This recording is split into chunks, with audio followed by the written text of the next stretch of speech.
Hello and welcome my dear students. सब मजे में? Very good. अभी हम लोग नेक्स्ट चैप्टर में पहुंच चुके हैं। चैप्टर नंबर 2 સ્થિત વિદ્યુત અને વિદ્યુત સ્થિતિમાનની સાથે કેપેસિટન્સ। હવે જે પહેલી વાત કરવા જઈ રહ્યા છીએ એમાં લાસ્ટ લેક્ચરમાં સમજાવ્યું હતું સ્થિત વિદ્યુત સ્થિતિ શું છે। આ સ્થિત વિદ્યુત સ્થિતિમાન એની સમજૂતી લાસ્ટ ટાઈમ આપી હતી। આના એક્ઝામ્પલ પણ તમને સ્થિતિમાનની સાથેના સમજાયા હતા। સૌથી પહેલા હતું સ્પ્રિંગને ખેંચો છો, ખેંચવા માટે કાર્ય કરવું પડે। આ કાર્ય જેટલી ઉર્જા એની અંદર સંગ્રહ પામે એને કહેવાય સ્થિતિસ્થાપકીય સ્થિતિ ઉર્જા। બીજું એક્ઝામ્પલ આપણી પાસે હતું જેની અંદર પદાર્થને પૃથ્વીની સપાટી પરથી ઊંચે લઈ જાઓ છો, બીજે ક્યાંક મૂકો છો। આ દરમિયાનમાં આપણે કાર્ય કર્યું, આ ઉર્જા પણ એની અંદર સંગ્રહ પામી। આ પણ સ્થિતિ ઉર્જાનું એક સ્વરૂપ જ થયું છે। બીજું એક્ઝામ્પલ આપ્યું હતું ટેન્ક વાળું, યાદ કરો। ઓવર ટેન્ક છે, નીચે બીજી એક ટેન્ક છે, અહીંયાથી પાણી એની જાતે નીચે જાય છે। કેમ? તો કે આની સ્થિતિ ઉર્જા વધારે છે, અહીંયાની સ્થિતિ ઉર્જા ઓછી છે, રાઈટ। તો આ બધા એક્ઝામ્પલની સાથે હવે સ્વિચ ઓવર થઈ રહ્યા છીએ આપણે। સ્થિત કયો શબ્દ વાપર્યો? વિદ્યુત। વ્યાખ્યા શું આપી હતી? સમજૂતી શું આપી હતી? અનંત અંતરેથી કોઈ વિદ્યુત ભાર q ને બીજા વિદ્યુત ક્ષેત્રમાં લાવવા માટે કરવા પડતા કાર્યને તેની વિદ્યુત સ્થિતિ ઉર્જા કહેવામાં આવે છે। વ્યાખ્યા સ્થિતિમાનની પણ આગળ આપીએ છીએ, પણ આ થયું સ્થિતિ ઉર્જા। યાદ કરો, સૂત્ર લખ્યું હતું કાર્યની સાથે સંકળાયેલું બિંદુ r થી બિંદુ p સુધીનું ઇન્ટિગ્રેશનમાં હતું f external dot dr। ક્યાંથી ક્યાં સુધી? તો લખ્યું તો r થી ક્યાં લાવવાનો હતો વિદ્યુત ભારને? તો કે p ઉપર। યાદ કરો, પછી એવું પણ લખ્યું હતું કે આની અંદર minus integration f e dot dr આવું પણ આપણે કીધું હતું, રાઈટ। તો આ પ્રમાણે માઈનસ નિશાની મૂકવાનું કારણ શું થાય? તો માઈનસ નિશાની મૂકવાનું કારણ વિદ્યુત ક્ષેત્રની વિરુદ્ધ દિશામાં વિદ્યુત ભારને લાવવાનો છે માટે। પછી એવું પણ કીધું હતું કે વિદ્યુત ક્ષેત્ર સંરક્ષી ક્ષેત્ર છે। તો આ સંરક્ષી ક્ષેત્રની લાક્ષણિકતા 3 આપી હતી, યાદ કરી લેજો। પહેલું હતું વિદ્યુત ભારને એક સ્થાનથી બીજા સ્થાન પર લઈ જવા માટે કરવું પડતું કાર્ય એ માત્ર તેના પ્રારંભિક અને અંતિમ સ્થાન પર આધાર રાખે છે। એ જ વિદ્યુત ક્ષેત્રની અંદર વિદ્યુત ભારને એક સ્થાનથી બીજા સ્થાન પર લઈ જવામાં આવે તો કરવું પડતું કાર્ય એ એના માર્ગ પર આધાર રાખતું નથી।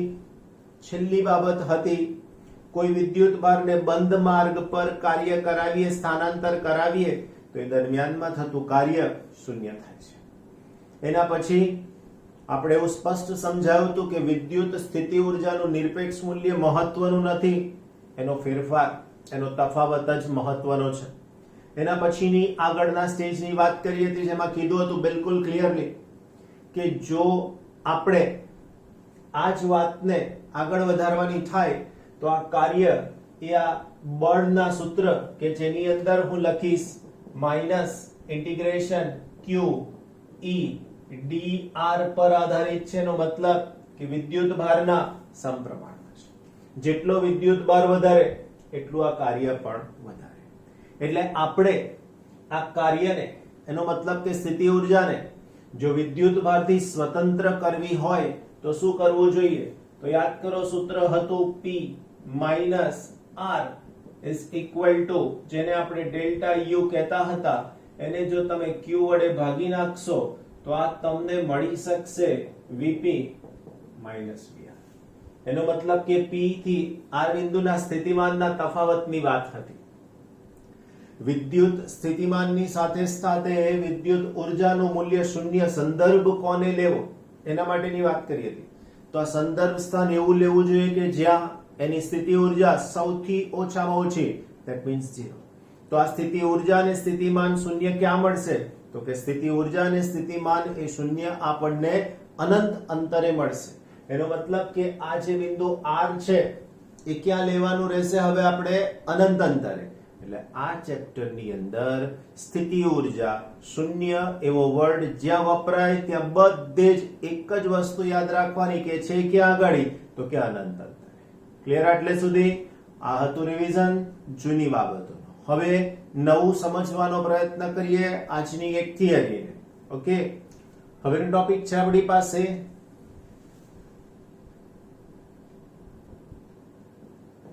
બિંદુવત વિદ્યુત ભારને કારણે વિદ્યુત સ્થિતિમાં.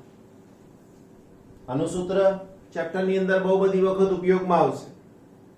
એ ડાયાગ્રામ આપણે જે જૂનો વિચાર્યો હતો એ જ લેવાનો છે. ધારો કે મારી પાસે અહીંયા એક વિદ્યુત ભાર Q છે. એક વિદ્યુત ભારને અનંત અંતરેથી ઇન્ફાઇનાઇટ થી આપણે એને લાવવો છે અહીંયાના બિંદુ P પાસે. Q થી P નું અંતર R જેટલું છે. હવે મારી પાસે જે વિદ્યુત ભારને લઈને આવવાનો છે એનું એક નવું બિંદુ સિલેક્ટ કરું છું જેને હું નામ આપું છું R. આ R બિંદુ અહીંયાથી R ડેશ જેટલા અંતરે આવેલું છે. હવે વિદ્યુત ભાર કઈ સીધે સીધો નહીં આવી જાય. લાવવા માટે એને નાના નાના સ્ટેપ્સમાં લાવવો પડશે. આ નાના નાના સ્ટેપ્સમાં લાવો છો એમાં અહીંયાનું બીજું એક બિંદુ વિચારીએ છીએ. આ બિંદુ જે વિચાર્યું છે અને તમે નામ આપી શકો છો આટલા અંતરને ડેલ્ટા R ડેશ. આ બધા સદિશ પણ વિચારી શકાય છે જરૂર પડે ત્યાં. આ બિંદુને તમે P ડેશ પણ કહી શકો છો. નોટ નેસેસરીલી કે R જ કહેવું જોઈએ, પાછો R લખાઈ ગયો P ડેશ. રાઈટ? બસ આકૃતિનું વર્ણન. આ જે વિદ્યુત ભાર છે એનું મૂલ્ય મને લેવું પડશે Q is equal to 1 coulomb 1C 1 coulomb. શરૂઆતની સમજૂતી 3 વાક્યોની. આકૃતિમાં કેપિટલ Q વિદ્યુત ભારના વિદ્યુત ક્ષેત્રમાં અનંત અંતરેથી એકમ ધન વિદ્યુત ભારને વિદ્યુત ક્ષેત્રમાં લાવવો છે. એના માટે કાર્ય કરવું પડે. આ વિદ્યુત ભારને કારણે P ડેશ અંતરે એટલે કે R ડેશ જેટલા અંતરે તે વિદ્યુત ભાર પર લાગતું બળ તો અહીંયા લખી શકીએ બળ F સદિશ નિશાની સાથે K Q R ડેશ નો square 1 into R dash caret. આ 1 શેનો મૂક્યો? 1 કુલમ ધન વિદ્યુત ભારનો 1 મૂક્યો. હવે બીજી વાત, R ડેશ કેરેટ શું છે તો કે R ડેશ કેરેટ અને હું નામ આપી દઉં O. તો R ડેશ કેરેટ એ O થી P ડેશ ની દિશા એટલે કે R ડેશ ની દિશાનો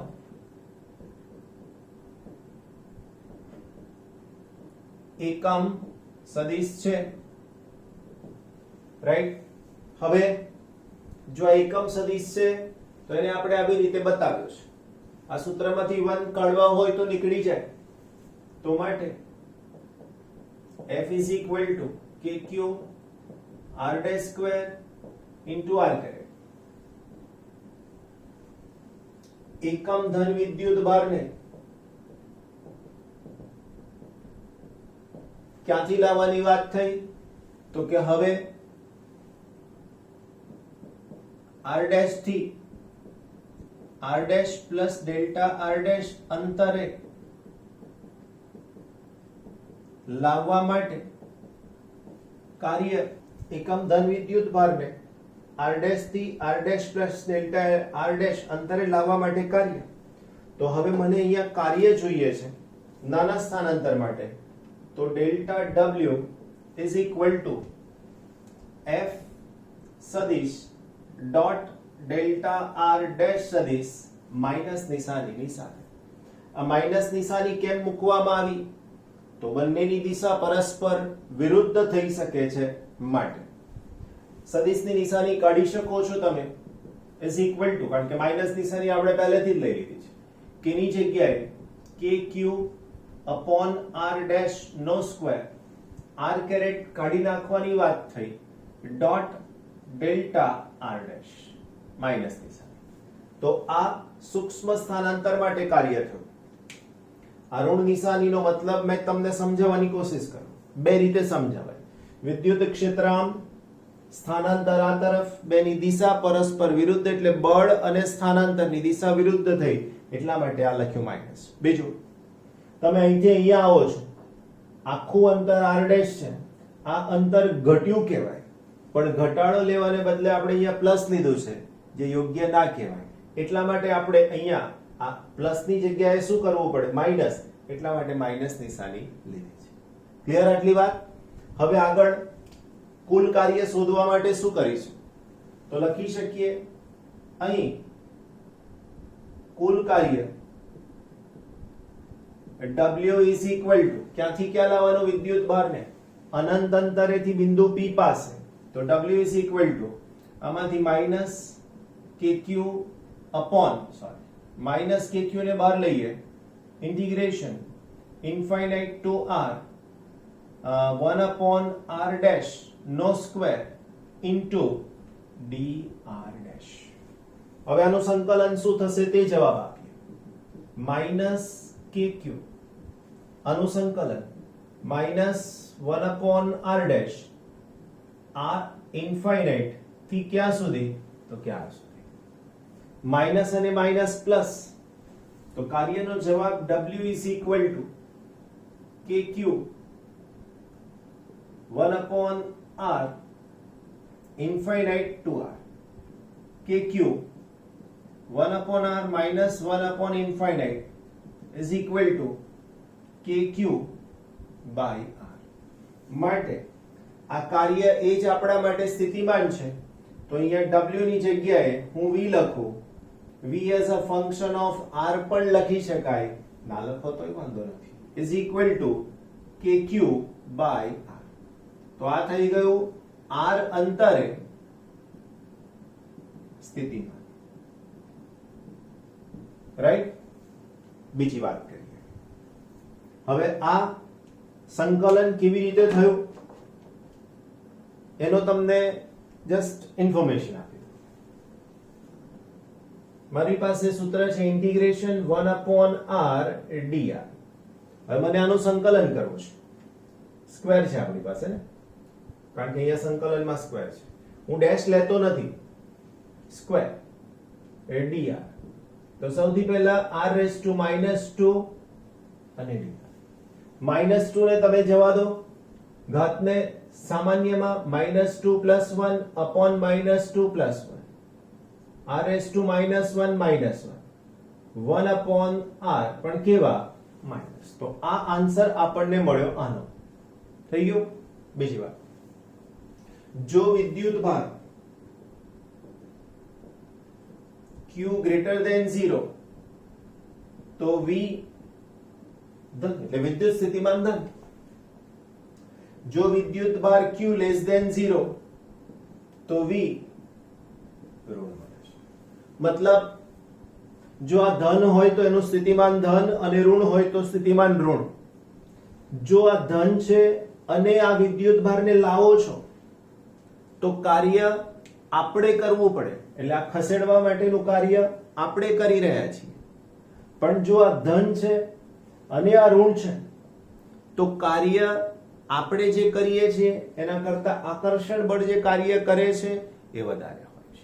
મતલબ અહીંયા કાર્ય તો કરવું જ પડશે, પણ એ વિદ્યુત ક્ષેત્રની દિશામાં થાય છે કે એની વિરુદ્ધ દિશામાં થાય છે, એ પણ આની સાથે અગત્યનું રહેશે. સાથે સાથે V વિદ્યુત સ્થિતિમાન અદિશ રાશિ છે. V નો એકમ શું થઈ શકશે? તો કે વોલ્ટ. જો બીજું લખવું હોય તો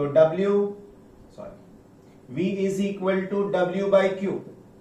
એનો મતલબ એનો એકમ થઈ શકશે જૂલ પર કુલમ, તો એનો બીજો એકમ જૂલ પર કુલમ.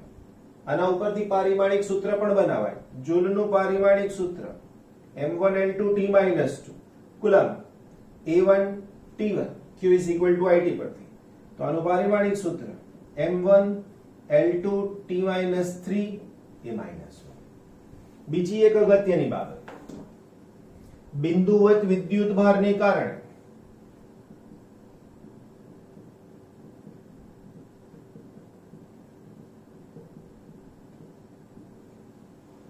V નું સૂત્ર V is equal to KQ upon R થયું.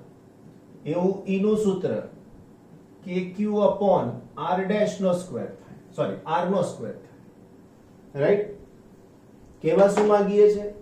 તો કે V proportional to 1 upon R, જ્યારે E proportional to 1 upon R square. સમજાવવું છે આપણે આને.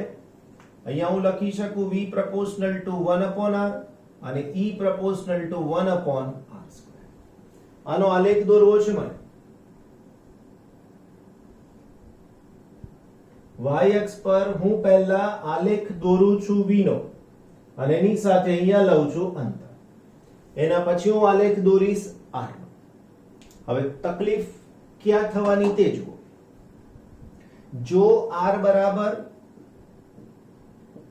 1 તો V બરાબર E. ખ્યાલ આવ્યો? જો R બરાબર 1 થઈ જાય અહીંયા તો બંને મૂલ્યો વિદ્યુત સ્થિતિમાન અને વિદ્યુત ક્ષેત્ર સરખા થઈ જાય. પણ જો R 1 કરતા ઓછા હોય, R 1 કરતા ઓછા હોય તો આની કિંમત ઓછી મળશે, જ્યારે આની કિંમત વધારે મળશે. રીઝન, નાની સંખ્યાનો વર્ગ કરો, 1 થી નાની સંખ્યાનો વર્ગ તો એનાથી પણ નાનો થાય. સમજાય છે? તો નાની સંખ્યા માટે વિદ્યુત ક્ષેત્ર વધારે હશે, વિદ્યુત સ્થિતિમાન ઓછું હશે. સંખ્યા 1 થી વધી ગઈ, અહીંયા 2 અને અહીંયા 2, અહીંયા 2 નો વર્ગ થશે 4 અને અહીંયા 2 અડધું થાય, ચોથા ભાગનું થાય. કેવા શું માંગીએ છે? ધ્યાન રાખજો બરાબર. હું અહીંયાથી આલેખ દોરી રહ્યો છું આવી રીતના. રાઈટ? આ એક આલેખ દોર્યો. તમારે નક્કી કરીને મને કહેવાનું કે કયો આલેખ કોના માટે છે. રાઈટ? તો હવે શું થઈ શકશે આની કન્ડિશનની અંદર? તો આની કન્ડિશનની અંદર શું થાય? તો બીજો આલેખ જે હું ડ્રો કરીશ અહીંયાથી આવો હશે.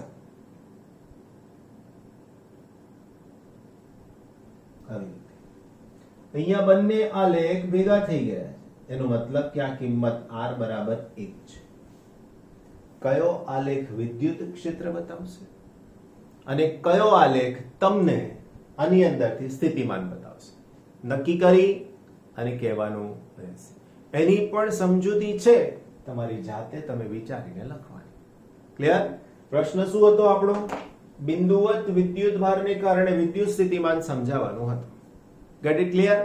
બહુ જ અગત્યનો પોઈન્ટ કહેવાશે 2 માર્ક્સની થિયરી માટે. Okay, C you.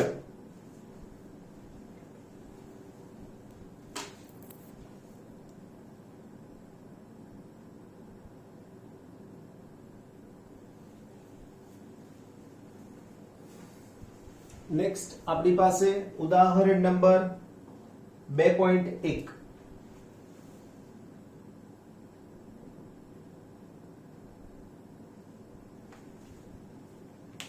જો 4 × 10⁻⁻7 કુલમ વિદ્યુત ભાર થી 9 મીટર દૂર આવેલા બિંદુએ સ્થિતિમાનની ગણતરી કરો. જે મને વેલ્યુ આપેલી છે તેમાં Q is equal to 4 × 10⁻⁷ coulomb, અંતર R બરાબર 9 સેન્ટીમીટર, 9 × 10⁻² મીટર. સ્થિતિમાનનો મતલબ V શોધવાનું કીધું છે. બહુ જ સહેલું થઈ ગયું. R અંતરે સ્થિતિમાન નું સૂત્ર V is equal to 1/4πε0 Q upon R. સૂત્ર થઈ જશે KQ upon R.